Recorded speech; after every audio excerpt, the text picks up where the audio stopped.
I'm going to fire a ridiculous person who helped a woman who isn't worth a penny. I was late for a business meeting because I was helping a woman in a wheelchair at the airport.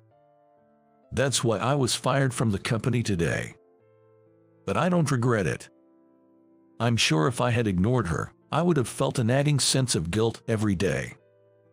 As I was packing to leave the company, the manager, Bill, came running frantically. "Mr. Hayes, you need to see the news right now." President Hayes's face drained of color. Not knowing what was happening, I looked at TV and saw the woman in the wheelchair that I had helped. In the next moment, I understood everything. Yes, actually she was. My name is Tyler, I'm 28. I'm just an ordinary office worker at a care products company. I've been working for this company since I graduated, and recently, as the company's sales performance improved, my income has slightly increased. I was, of course, happy about the company's growth. However, I felt a bit uneasy about the way the company was doing business. This was because, under the direction of Bill, who is my manager, we had started adopting a sales style that prioritized pushing products over considering the benefits for our customers. While we were creating reliable products, and this sales style did increase our transactions, I questioned the practice of selling products to people who didn't need them. I once confronted Bill about our current sales approach, but he wouldn't even listen. "Bill, shouldn't we change our sales approach a bit? We're increasing our transactions, so why change?" True, our transactions are up, but this approach might harm our reputation with customers in the long run. We shouldn't worry about our reputation. But I think there's no need to push unnecessary products. If customers are paying, it can't be unnecessary. If you're so concerned, what do you suggest? Maybe something that responds to the customer's needs. That sounds like an excuse from someone who can't do their job. Well, you haven't been doing well, have you? Your performance has always been terrible. Before the sales policy change, I was always among the top performers in the company. But since the change, I couldn't adapt, and my ability to close deals faltered. Because of that, my performance plummeted, always ranking at the bottom. Bill and Mr. Hayes hadn't complained about me before, but after my performance visibly dropped, they started to belittle me. Complaining even though you perform poorly is troublesome. Are you wasting time with pointless chatter again? Then Mr. Hayes came to check on the office work. Seeing him, Bill stood up respectfully. "Mr. Hayes, good to see you." "Good to see you." "Tyler, are you troubling Bill with your nonsensical talk again? Listen to this, he's saying our sales policy is wrong." "Wrong? Bill's strategy has been contributing to the company's growth and is, in fact, a success, isn't it?" "No, I just wanted to adopt a sales style that meets the customer's needs instead of forcibly selling them unnecessary products. If we keep worrying about the customer's needs, our performance will only go down. You don't need to worry about that." "But if you have time to make such comments, why don't you go out and make some sales? This is why people call you a failure." "I'm sorry. Bill, I know it's tough, but please make sure to take good care of your subordinates." "Yes, my apologies." After saying this, he left the office. Afterward, Bill blamed me for getting scolded by Hayes and burdened me with a lot of menial tasks. Since then, Bill has been assigning me menial tasks almost daily, leading to days filled with overtime work because I couldn't finish during regular hours. Rumors of my confrontation with him spread throughout the company, and the employees became afraid to voice their opinions to Bill or Mr. Hayes. Still, I don't think my ideas are wrong. Thinking I wouldn't bend my principles, I continued to work hard. As usual, I took the last train home, completely exhausted. The one who always warmly welcomed me home was my grandmother. My parents have been stationed overseas for work since I was young, so I lived with my grandmother, who has difficulty walking, to help her and assist with her medical appointments. Taking care of my grandmother while working is not easy, but as someone who has always been a grandma's boy, I've never felt it to be a burden. Welcome home, Tyler. You must be tired from today. Hi, Grandma. You've been coming home quite late recently, and you look unusually tired. Work has been busy lately. I'm okay. Are you sure? You're not worrying about something, are you? She has always been kind to everyone and sharp at noticing even the slightest changes. I thought I was acting cheerful around her, but it seems she saw right through me. I confided in her about my work troubles and conflicts with my supervisor. So that's what's been happening. Yeah, I wonder if I have no choice but to follow the supervisor's approach to secure contracts. How have you been conducting your sales recently? I've been listening to the customers and recommending only what they need. It seems to make them more satisfied. I even tried the sales style Bill suggested once, but it didn't suit me. Then I think you should do what you want to do. But that won't improve my performance, and I might end up getting fired. But I don't think it's right to lie in your sales. Grandma, do you think what I'm doing is right? I don't know much about sales, so I can't say who's right, you or Bill, but I think it's right for you to stick to your principles. Grandma. Hearing her words made me feel validated, and I found myself tearing up. She always told me to be someone who can act for the sake of others. Those words have stayed with me, influencing my attitude towards work. She has always lived by those words herself, having a kind nature that doesn't allow her to ignore someone in trouble. Thanks to her personality, she's well liked by our neighbors and is a well-known figure in our community. I deeply respect my grandmother for all that she is. Even in my current company, there were times I almost compromised my beliefs, but I kept acting on my own terms, believing in her words. But it makes me happy. What makes you happy? That you've been holding on to what I said all those years, even now as an adult. Well, when you were told so many times to act for the sake of others, you start to think you should. But acting for the sake of others can be quite difficult, actually. Is that so? Think about the people around you. Being told that, the first thing that came to my mind was my company's superiors. Indeed, they seem to prioritize profit over acting for the sake of others. Maybe that's true. It becomes even more difficult as you grow older. In that sense, Tyler, you're doing great. I'm proud of my grandson. That's an exaggeration. No need to be so modest. Look, you have work early tomorrow, right? You should go to bed now. Yeah, I understand. Good night. I finished preparing for bed and lay down immediately. Normally, my mind would be filled with anxieties, making it hard to fall asleep, but tonight, I fell asleep quickly. Talking to my grandmother must have eased my mind. It was the first night in a long time that I felt motivated to do my best at work again from tomorrow. Even after that, I continued working while sticking to my principles. Of course, my performance didn't improve, and I was always being picked on by Bill and Mr. Hayes. Overtime became a daily occurrence, and I would return home late every night. You're always slow at work, and your performance is at the bottom. You're really a burden. I'm sorry.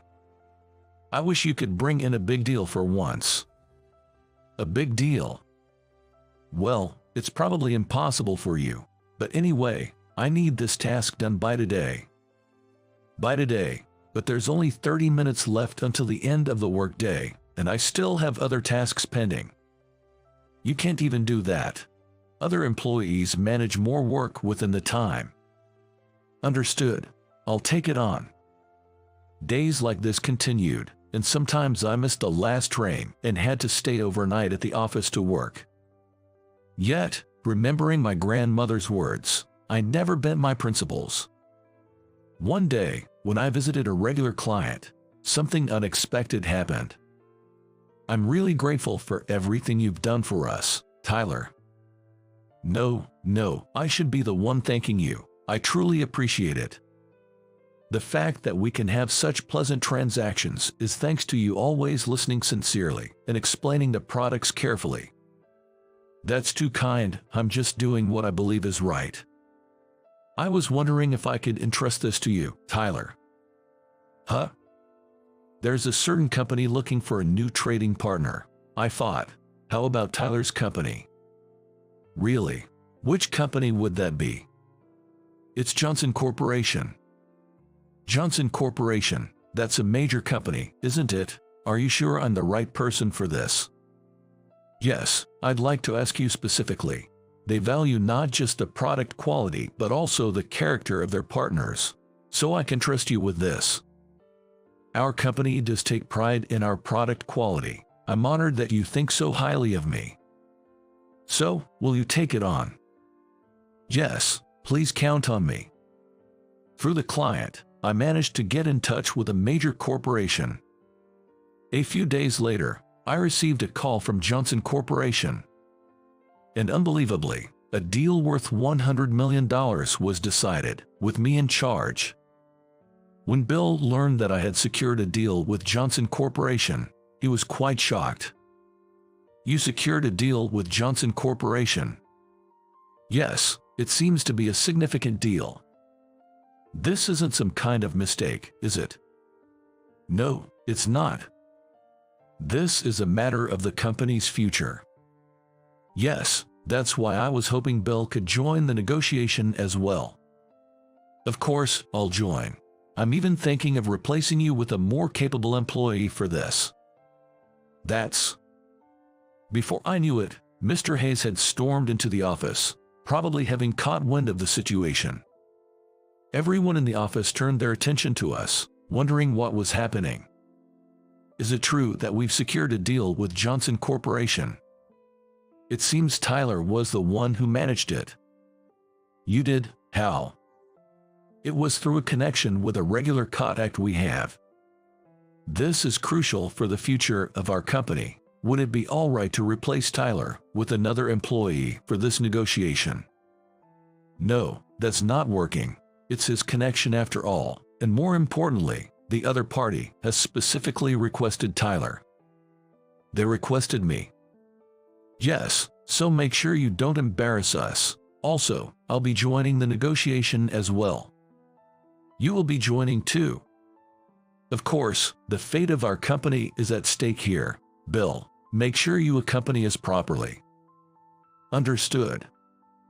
And so, I, along with Bill and Mr. Hayes, began to prepare thoroughly for the negotiation. We meticulously planned the negotiation content and presentation, and I was made to practice the presentation over and over. For a while, the company's focus was mainly on preparing for this negotiation. Despite receiving numerous criticisms, I accepted them all and continued to practice repeatedly. This way, I was able to prepare thoroughly and be in the best possible shape for the negotiation. On the day of the negotiation, I was reviewing the presentation materials until the last minute. Noticing this, my grandmother spoke to me.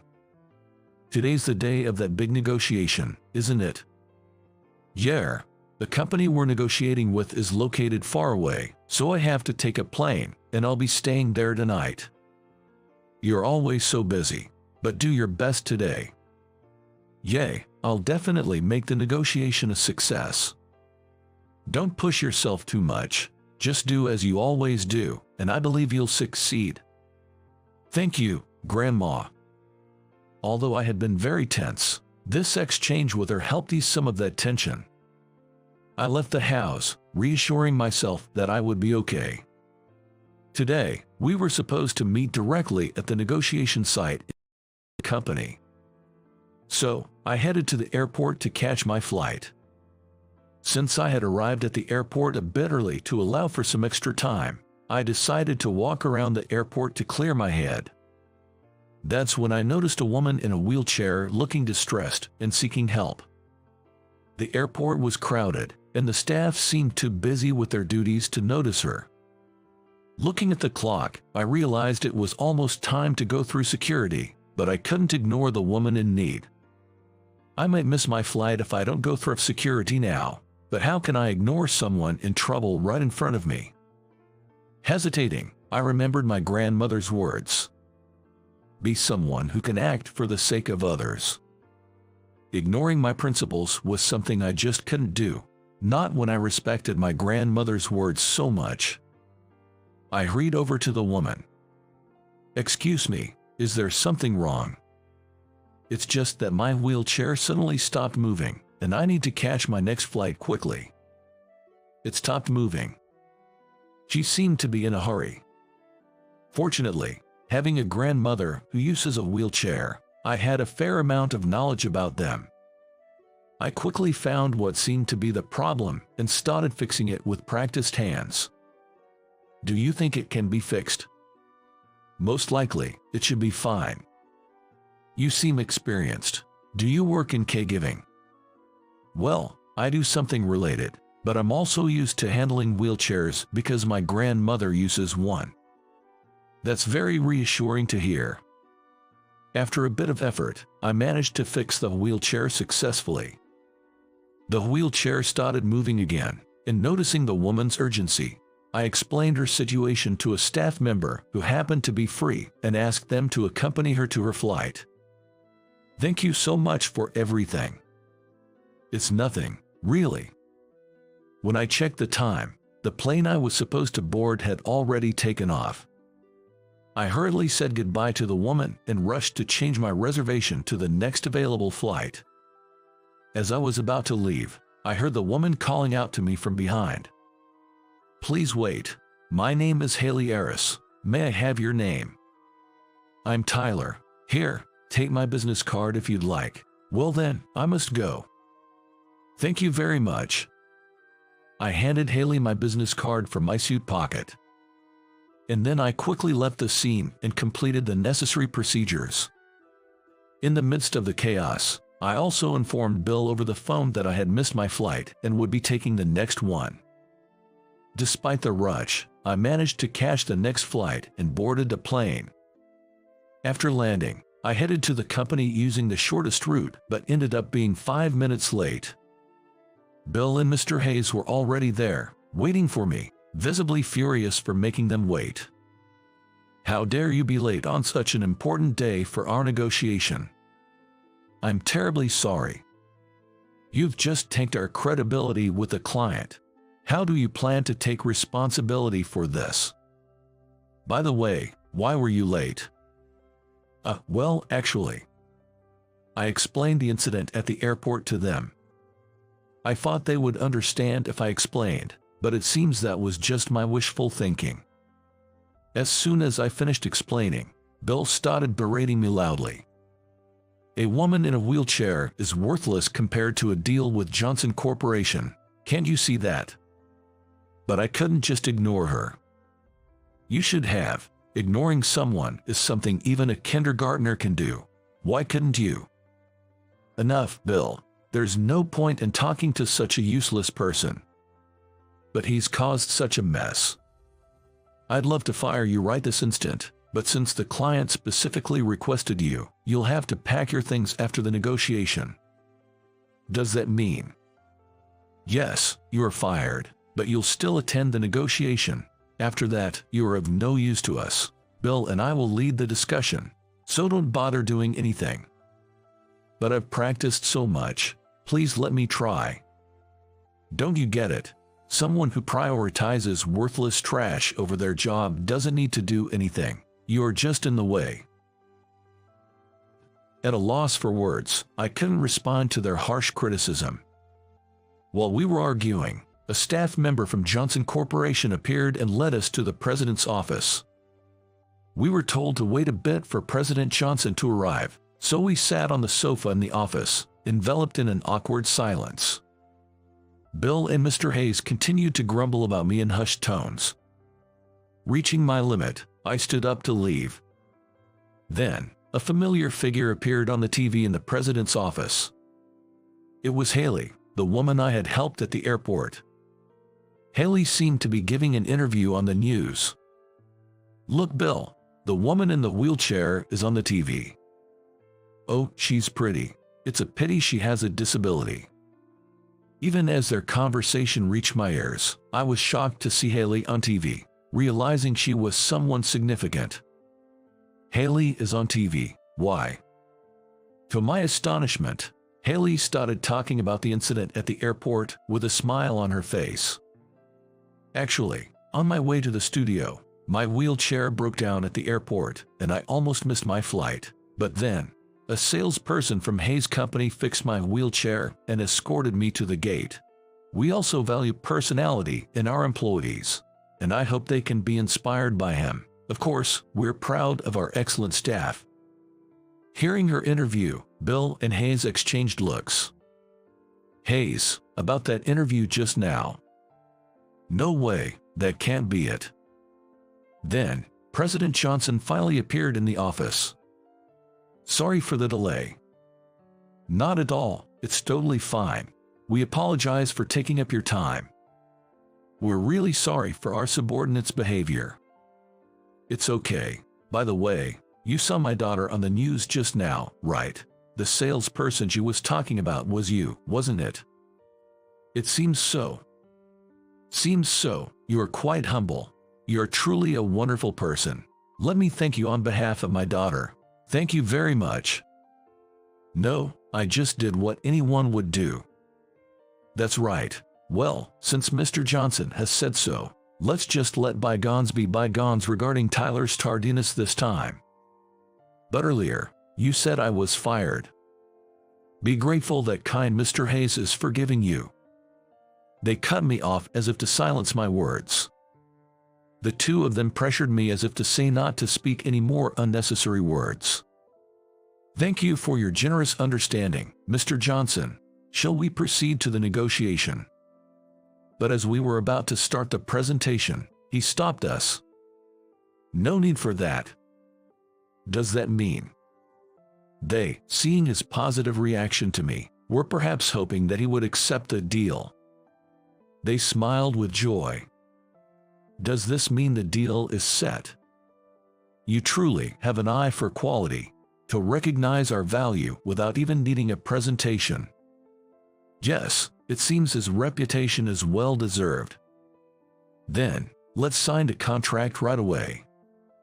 As Mr. Hayes was about to pass the documents, Mr. Johnson made an unexpected statement. "Sign. I never said anything about making a deal." They were puzzled. "Why not? Doesn't no need to talk mean you'll make a deal with us?" "What do you mean by that?" "Well, the reason is clear. I can't make a deal with people who insult my daughter." "My daughter? We never said anything of the sort, right, Bill?" "It must be some misunderstanding." "No misunderstanding. You were speaking ill of my daughter on TV." "On TV? No way." "Yes, that no way." Just then, a familiar female voice was heard as the door opened. There sat Haley in her wheelchair. They turned pale, realizing who she was. "We had no idea she was your daughter. Please forgive our rudeness." "We deeply apologize." "If it wasn't my daughter, would you say people in wheelchairs are worthless? I can't work with people harboring such vile thoughts. Please leave." "This can't be happening." President Johnson had them leave. As I was about to follow them out, he called out to me. "Wait, your name was Tyler, right?" "Yes." "Weren't you just told by Mr. Hayes that you were fired after this negotiation?" "Yes, I was told I'd be fired after this, as I'd no longer be needed." "How do you know about that?" "Our company places a great emphasis on character, so during negotiations, my father always monitors the attitude of our business partners closely. Even a slight misstep, and he's willing to call off the deal. He's that strict." "So, you've been monitoring us since we arrived at the company." "If that made you uncomfortable, I apologize, but I believe that while profit is important, what's most essential is the ability to empathize and act considerately towards others. His words reminded me of my grandmother's teachings. I had always been dissatisfied with the management philosophy of my former company, but I deeply respected his viewpoint. So, having observed your actions, I think you're a perfect fit for our company. How about it, if you're okay with it? We'd love to have you join our team. Me, really? I also agree with bringing Tyler into our company. Would you consider it positively? If you think I'm suitable, I'd like to contribute to your company immediately. Please, count on me. Thus, I left Hayes Company and transitioned to Johnson Corporation. When I shared this news with my grandmother, she was overjoyed as if it were her own achievement. It's good to see that your efforts have been recognized, Tyler. That's an exaggeration. What are you saying? Your parents overseas are thrilled. Moving to such a prestigious company is amazing. Grandma, did you go ahead and tell them? It's not a bad thing, right? In fact, I even boasted about it to our neighbors. Grandma, that's embarrassing. Tyler, acting for the benefit of others is a good thing, isn't it? Jerry, if Grandma hadn't taught me that, I might not have found such a great company. Thank you. I didn't do anything. You achieved this on your own, so be more confident in yourself. All right. Thus, even after joining Johnson Corporation with a recommendation from Mr. Johnson himself, I never became arrogant but continued to work in my own way. As a result, my efforts were recognized, and I quickly climbed the career ladder. Meanwhile, Hayes Company's reputation declined due to the incident. Furthermore, it seems that by not adopting a more customer-centric approach, we failed to secure additional purchases, leading to a decline in performance and bringing the company to the brink of bankruptcy. Later, I reunited with Haley at the company and even went out to dinner with her. By then, Haley's health had improved to the point where she could walk without a wheelchair. The dinner was nerve-wracking, but her bright and kind nature felt like a saving grace to me. This restaurant's food is delicious, isn't it? Jess, thank you for inviting me. Let's drop the formalities. Are we the same age? Don't tell me you don't remember me. Wait, you're Johnson's daughter, right? Not that. We were classmates in elementary school. Could it be Haley Johnson? But your name now is Haley Harris. Back in elementary school, being known as the daughter of Johnson Corporation's president brought me nothing but trouble. I was even nearly kidnapped several times, so I started using my mother's surname from middle school. I remember now, you always seemed to have a hard time back in elementary school. But you were always there to help me, Tyler. It meant a lot to me. I couldn't stand by and watch someone who hadn't done anything wrong suffer like that. You've always been a good person. Not really. Plus, I couldn't ignore a pretty girl. Are you saying I'm cute? Well, yeah. Actually, I've been interested in you since elementary school, Tyler. Really? I had no idea. Of course, after being saved by you so many times, I always wanted to repay you. Now that we've reunited, I'm truly happy. I'm glad we met again too. I've been thinking about you. Really? Yeah, so if it's all right with you, would you be my girlfriend? Of course, I'd be delighted. And that's how we started dating. Our relationship progressed smoothly, and when we went to greet Mr. Johnson again to discuss marriage, he was overjoyed and accepted us warmly. Later on, Haley and I got married and were blessed with 2 healthy children. As a prospective future president, I work hard every day, and now, blessed with a family, I lead a happy life.